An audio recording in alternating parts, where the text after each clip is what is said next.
ønsker dere velkommen til et nytt program på Israelkanalen. Og i dag så er vi like ved Dødehavet på en klinikk som mange av dere har hørt om, men som mange flere trenger å høre om. Nemlig Dr. Elisabeth Dramsdals klinikk for leddplager, lungesykdommer, hudsykdommer og sikkert mye annet rart. Men jeg har hørt om det mange ganger før. Jeg har aldri vært her før. Og jeg er blitt veldig imponert over det jeg ser. Det er veldig vakkert her. Og kostholdet, det ser ut til å være helt perfekt.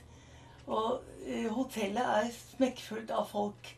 Så det er klart at stedet er attraktivt. Enda akkurat nå så er det kaldt. Og jeg sa det var første gang jeg var i Dødehavet og fryser. Men det er varmt inne, og det er varmt mellom menneskene som er her. Jeg har med meg sjefslegen, Dr. Hiriri, og han vil fortelle litt om både hvordan det hele kom i gang, og hva de driver med, og spesielt hva han driver med. So, welcome to you. I told them that you are the head of the clinic. For how long have you been working here? I'm working here about 30 years, and I'm telling you just welcome. Thank you, thank you. Is the idea yours to build up this center? The center is present for 30 years, but a very new idea to incorporate rehabilitation, medicine, and climatotherapy was the idea of Dr. Elisabeth Dramsdal. And we started this in 2003 by a first pilot group. And we are very proud to say that 10 years after, we treated here a lot of Norwegian patients in the Norwegian clinic at the Dead Sea. And I understand that you also have a Norwegian personnel here? The Norwegian clinic is working with Norwegian staff, nurses, physiotherapists, nutritionists, and physicians coming from Norway and following up the patients during their stay here. We at the clinic here, we are supervising the treatment that the patients are doing. You should know that the Norwegian clinic is working in parallel with other clinics. Okay. We have patients from all abroad, from Germany, Austria, Denmark, Italy, France. So we are connected to many countries. Sometimes the patients are treated by their own physicians and staff, and sometimes we are taking care of them. Does it mean that people are coming here with their own doctors with them? Sometimes, okay. Yes. Yeah. We have a group of Danish patients, for example, that are coming with physicians, coming once or twice a week here, and with a nurse all along their stay. But the idea to build up a Norwegian clinic is very new. And this is an exceptional success that we can talk about. Who is paying for them when they bring with them physicians and nurses and everything? Does the system in the state pay, or is it privately? No, this is not so easy to understand, but I can tell you, there are patients coming privately. They are not the main income of our clinic. Many patients are coming through their social insurances. Okay. They are coming, for example, from Denmark, from Austria, from Germany. These insurances are paying them for all the stay, including the flight, including the hotel, and the medical fees. Oh boy. Some other countries are just paying the medical fees, so that's still a little bit difficult to arrange such treatments. But what we have to say that very surprisingly, Norwegian people are coming on their own. That I know, that's why I asked. So, Yes. because it's expensive for Norwegians to come down here, Yeah. because the lack of insurance. Yes. And it's crazy because Norway have insurance for everything, except for this clinic. Yes. Yes. It seems to be a little bit strange Yeah. that after treating here more than 1,500 people, more than 63 groups of patients, we are not recognized, at least by a kind of participation about the expenses, the medical expenses of this treatment. We didn't have even once during these 10 years one control. You know, in many other countries, the responsible of the insurances are coming, or we are asked to come and to present our results in order to continue to be covered by the insurance. Okay. During these 10 years, I didn't see anyone from Norway coming and interested of this. I think that it is a little bit strange, but I believe that we will continue because people are paying, and some of them are even coming back here because they receive such a good result after the stay, and they are telling us, many of them, that they were in other rehabilitation centers, that there is no comparison to do between what they gave there and what they receive here. In fact, I have to tell just one point more. It is about the uniqueness of our power here. It is not because we are wonderful physicians. It is not because we have a wonderful pill to give or an injection that makes everyone healthier and younger. Not. It is because we have a wonderful climate. It is a climate that can help many chronic diseases. And the way that we have to use it is called climatotherapy, treatment by climate. This is well known in Israel, less developed in other countries, because here, at the lower point of the world, we have all the possibility to study these exceptional climatic conditions. The sun radiations, the oxygen, the black mud, the minerals, the Dead Sea itself are always amazing, the scientists that are going to check and to understand what happened here. But you shouldn't put down yourself. I think you have very clever stuff also. I think that the fact that the staff is Norwegian and the staff is coming here in order to learn something and to take care of people who are already in a long-term chronic disease. So we are very satisfied of our staff. We can say that we have the possibility to make some educational meetings. We can do many exchanges between the strategy of the treatment in chronic disease in Israel and in Norway. And this is very fruitful. We are very, very happy of that.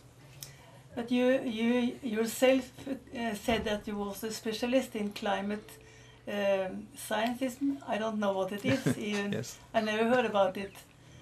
But yes, this is something totally new. I can tell you, for example, that I am teaching this discipline in the Hebrew University in Jerusalem because we decided that a physician, a doctor, cannot finish his or her studies of medicine without knowing something about climatotherapy. This part of the medicine is very often forgotten. Although in the last 50 years many studies were carried out in order to check this kind of treatment. Still, it is not enough understood, it is not enough studied, and it is not enough prescribed. So we are here, a small group of physicians that are developing this way to take care of the patients under specific climatic conditions. This is the use of climatic conditions in chronic diseases, and we saw that we can change the course of the disease by applying simple things like sun exposure, for example, in the skin disease very well known psoriasis, by giving the patients to be under the sun during a couple of hours and for 2 or 3 weeks, we can change the course of the disease. That means that the disease will not be so aggressive, will not be so difficult to bear. And this is done without medications. Does it mean that, for instance, psoriasis is more common in Northern Europe than in down here? There are, there are statistics, and unfortunately, Norway has the highest percentage of psoriasis patients in the world. That's the news. Yeah, no, it's not new, it is well known. Yeah. But unfortunately also, I never received even one patient with psoriasis at the Norwegian clinic, at the Dead Sea. No, but that's because there is no PR about it. Of course, Yeah. of course. So I think very many people would be grateful to know that they can come here, for instance, and Yes. get help. Yes. I would like to add something in order to be, to make justice. We know that in Norway, climatotherapy or treatment by climate changes is already known. For example, we know that Rikshospitalet in Oslo is sending regularly patients to Turkey or to Spain or to Montenegro or other locations, other destinations, in order to take care of these patients suffering from psoriasis. We are not very happy that they didn't think about Israel, because we know that we have better results. We believe that we have better results for psoriasis than these other locations in the world. And we are well known as the first place in the world for climatotherapy. So this is in order to make some justice to the government and to the NAV in Norway. But what I would like to tell you, it is something new. What we did at the Dead Sea, what we started at the Dead Sea 10 years ago, is much more powerful than what other people are doing everywhere in the world. As I told you in the first words here, we are doing rehabilitation of the patient and climatotherapy, not only climatotherapy. The fact that we have with us physiotherapists, nurses, doing treatment, specific treatment, like for example, cognitive behavioral therapy, CBT. This allows us to follow up a program exactly like a rehabilitation center in Norway. The same program can be done by us, but we have enormous advantage to do it at the Dead Sea. So this combination of rehabilitation and climatotherapy is simply unique in the world. It is not done in other parts of the world, even in those that are receiving patients from climatotherapy. We are at the lowest point of the world. Yeah, that's fantastic. That is fantastic. Yeah. But this says also that we have a fantastic barometric pressure here. We have more pressure than in the mountains. And that say that we have more oxygen than in the mountains. I would think it was opposite. No, you see? Yeah. Now you know something new. Yeah. We have about 6% more oxygen just by being here in this place. This can help a lot of people. And first of them, asthmatic people, people with colds, the syndrome with chronic lung disease. And I believe that you understand that we have to make some research and some studies in order to understand at which time people should come here. And one of our research told us that, for example, the highest barometric pressure is found during the winter time. Okay. The cold air is giving us here a very strong barometric pressure. And this allows us to have even more oxygen than during the summertime. So a climatotherapist should be able to recommend a stay for the patients with asthma during winter time and not during the summertime, in order to benefit of the best climatic conditions. So these are examples of what we call climatotherapy. It's fantastic. But now you are talking about the air. Yes. But there are other good things with the climate in the Dead Sea area. For instance, the mud. For example, the mud, yes. The mud was also studied here by us. We thought that the mud was good for the skin diseases. Until nowadays, it is not proven, and we do not recommend as physicians, to use the mud for the skin diseases. Okay. In the contrary, we saw many times that psoriasis patients are worse after being mudded at the sea. But still we are using the mud in a lot of cases. Why? Because we did some studies showing that the mud is able to reduce the pain in the joints. Okay. So we have here a true indication for chronic pain related to slitage, arthrosis, or chronic pain syndrome. So we are using the mud in applications all over the body, or just over the joints that are painful, because we know that there is some absorption of minerals included in the mud into the joints. And we know that this can be very easy to use and can spare a lot of medicines against pain. But you can't cure such as colds and other diseases. You can help them. Yes, of course. Yeah. Of course. I think that this is maybe the first sentence that I'm telling to my patients here, and what I'm teaching to the students coming here. We are not here in order to heal. We cannot heal. All our patients have a chronic disease, a chronic conditions. Many of them are genetically driven.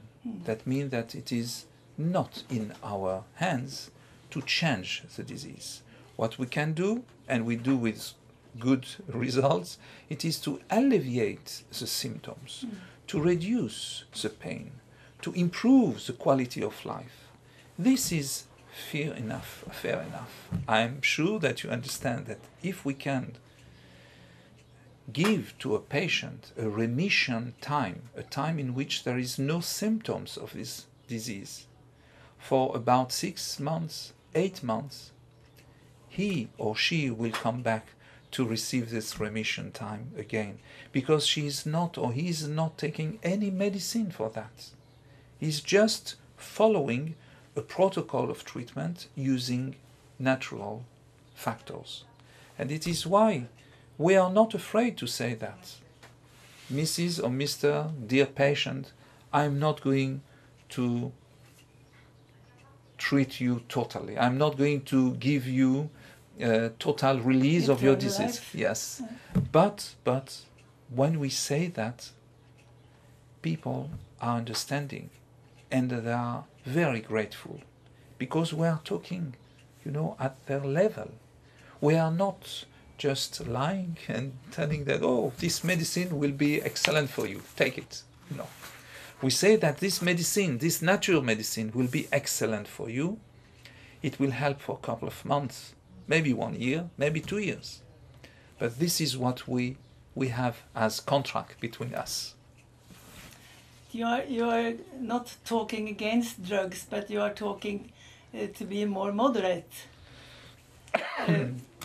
In Norway we have an increase in use of all sorts of drugs, and perhaps it's dangerous.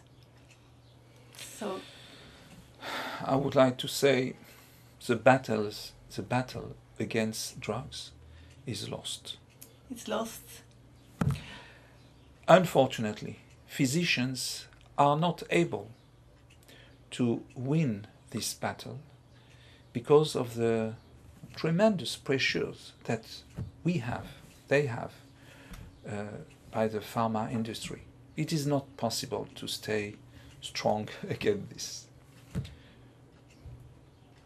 We are able to try to spare some medicine. We are able to say, okay, let us go for taking less medicine. During a while, during 6 months and 9 months, you will have half medicine, or maybe a quarter, maybe not at all. And so we are trying to compensate this increase of drug taking in all over the world, not only in Norway. I'm not against the drugs. I was in my first studies on medicine, I was developing drugs, and I'm very excited when we have a new molecule, a new medication to help people, because it is our goal to help people. But I have to recognize that I'm very happy to be in this side of the table and not in the side of the hospitals or the physician prescribing medicine. All my day here is prescribing natural things without side effects. I'm not afraid of them. I'm sure that they will help, and I'm sure that they will not hurt them. I'm lucky of that, but again, I cannot talk against the drugs. You said you were teaching in the Hebrew University. Yes. Are the students coming down here to practice? Yes, we have such a program in the university. I'm teaching the 6th year of medicine studies, so the students are almost at the end of their studies. So they are usually receiving frontal magistral lectures in Hadassah, in hospitals, but they are very, very happy to be here for 1 day, and they are following the patients at the solarium, at the Dead Sea, and they are very happy of that. Yes. And I wish that I can do that for my colleagues in Norway. As you maybe know, we are doing educational trips for physicians. Maybe students should also come to us. Okay, so they can also specialize in climatology. Yes, Yes. exactly. Very good. Exactly, yes. Thank you very much for giving us your time to talk about this place. I hope that the people in Norway will understand more about it, and that they will be tempted to come down here. Thank you Thank for you very coming. much. Thank you. Thank you.